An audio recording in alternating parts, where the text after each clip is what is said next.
Ito na guys, ang ating patulan na binili sa palengke. Ayan, magluluto tayo ngayon. Ito ang kanyang mga sangkap. May kamatis tayo. Lagyan na natin guys ng sardines. At saka meron tayong bawang at saka sibuyas. Ito yun guys, ang nabili natin sa Central, ang miswa.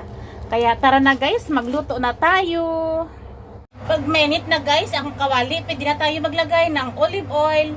Olive oil guys, ang ginagamit ko sa pagluluto. Ito ang ginagamit ko guys, olive oil. Igisa na natin ang bawang.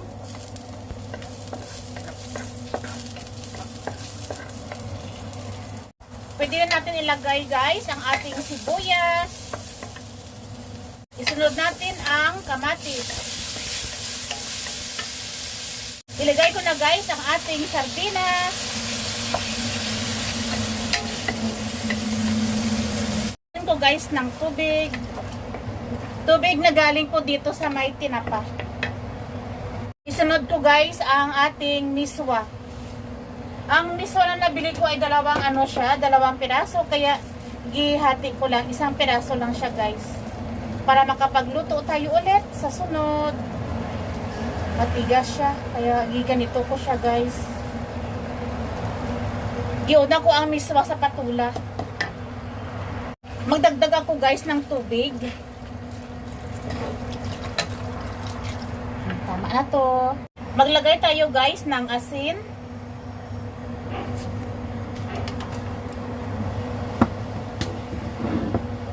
Tsaka isunod natin ang chicken powder.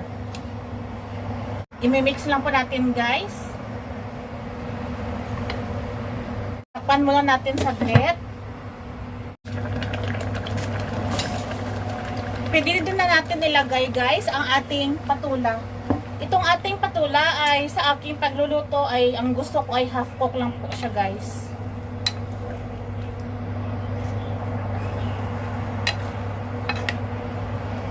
I-check natin guys ang kanyang lasa. Magdagdag tayo guys ng kaunting asin.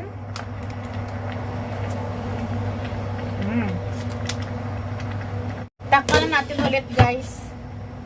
Check natin guys.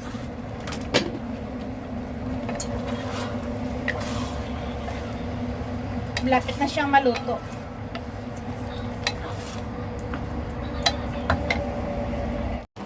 Luto na guys ang ating patula na may merong miswa.